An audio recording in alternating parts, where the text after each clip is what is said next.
मूलतः हमारे पिता तुल्य जननायक कर्पूरी ठाकुर जी की 100वीं जयंती को मनाकर और उनके सपनों को साकार करने के लिए सभी मूल अति पिछड़ा जातियों को संगठित करने का ये प्रयास है। ये प्रयास इसलिए किया जा रहा है कि जननायक ने वर्ग विभाजन किया तो आर्थिक रूप से, शैक्षणिक रूप से और सामाजिक रूप से हमारे प्रिंट मीडिया एक कैटेगरी के जो लोग थे उनको एक जमात में शामिल किया और उसका नाम रखा उन्होंने अति पिछड़ा। अति पिछड़ा आज बिखरे हुए हैं, सभी जातियों में विभाजित हो गए हैं, इससे उनकी शक्ति कमज़ोर हो गई है।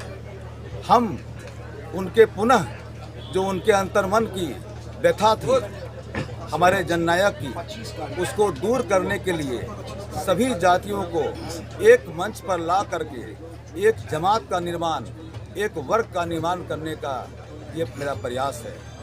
और शायद ये प्रयास उनकी आत्मा को शांति प्रदान करेगी। और मैं इस मंच से उनके चरणों की सौगंध खाता हूँ कि जब तक मैं सभी अति पिछड़ों को एक नहीं कर दूंगा, एक जात में तब्दील नहीं कर दूंगा, तब तक मैं चैन से नहीं बैठूंगा। ये आपका जिला स्तरीय केवल रहेगा कि प्रदेश स्तरीय? नहीं, ये अभी वर्तमान में जिला स्तरीय है, लेकिन ये कहावत है कि उपदेश से उदाहरण अच्छा है। हम उपदेश देंगे पूरे बिहार राज्य के लिए तो ये अच्छा नहीं होगा। हम उदाहरण पेश करेंगे एकता का, और ये नवादा से शुरुआत है।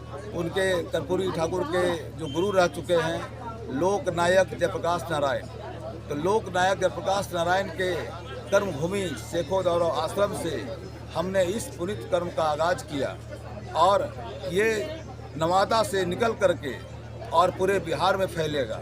इसीलिए हमने भिन्न भिन्न समाज के दिग्गजों को यहाँ निमंत्रण किया ताकि यहाँ का संदेश वो बिहार के अन्य राज्य में फैलावे, अन्य जिलों में फैलावे, और फिर जो है पूरे बिहार में एक जो है मूल अति पिछड़ा का एक जमात हो। जात से जमात की ओर हम लोग बढ़ेंगे, समाज से समाजवाद की ओर बढ़ेंगे और जननायक के विचारों को, उनके सपनों को हम साकार करेंगे। तीन सूत्री मांग के विषय में कहना है कि जननायक महारत्न थे, महारत्न को रत्न देना उनके लिए कोई माने नहीं रखता है। हाँ, माननीय प्रधानमंत्री जी ने उनके भारत रत्न देने का घोषणा किया और उन्हें सम्मानित करने का प्रयास किया।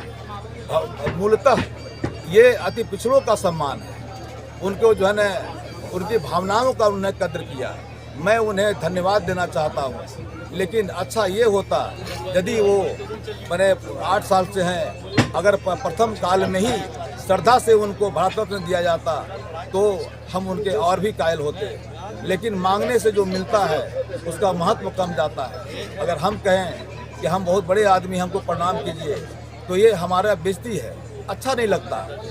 हम अगर सम्मान देते हैं, दिल से सम्मान देते हैं, तो उन्हें पहले ही देना चाहिए। धन्यवाद। एक से एक क्वेश्चन सर, कि सभी पार्टी इनका जन्म मनाते हैं, जन्माष्टमी, लेकिन इनकी अधिकार की बात नहीं कोई करते हैं।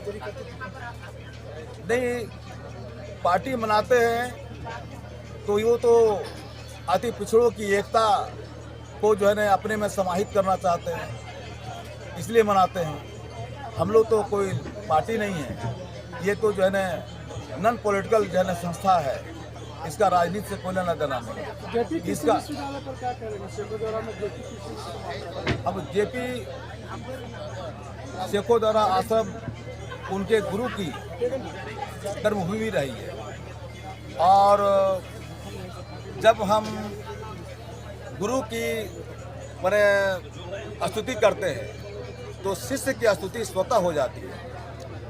तो जननायक लोकनायक जयप्रकाश नारायण उनकी कर्मभूमि रही है शेखोदौरा आश्रम, और कृषि विश्वविद्यालय होने की सारी सुविधाएं वहां उपलब्ध है।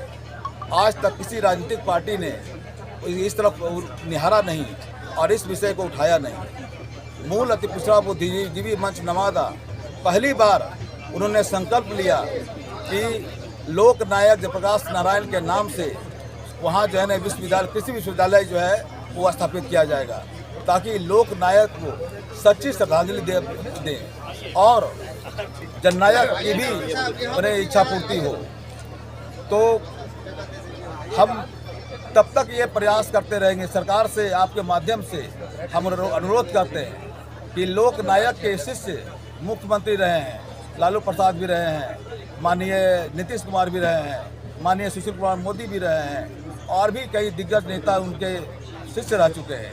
लेकिन उन्हें चाहिए था कि अपने गुरु को के सम्मान में वहाँ उनके नाम से कृषि विश्वविद्यालय की स्थापना हो। ये नवादा जिला के लिए भी एक लाभकारी होगा और अभी तक नवादा को कुछ नहीं मिला।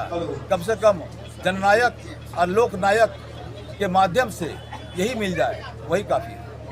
Thank you. जनता के लिए क्या संदेश देंगे सर, बुद्धिजीवी मंच के लिए? जनता के लिए हम यही संदेश देंगे कि जननायक का जो रास्ता था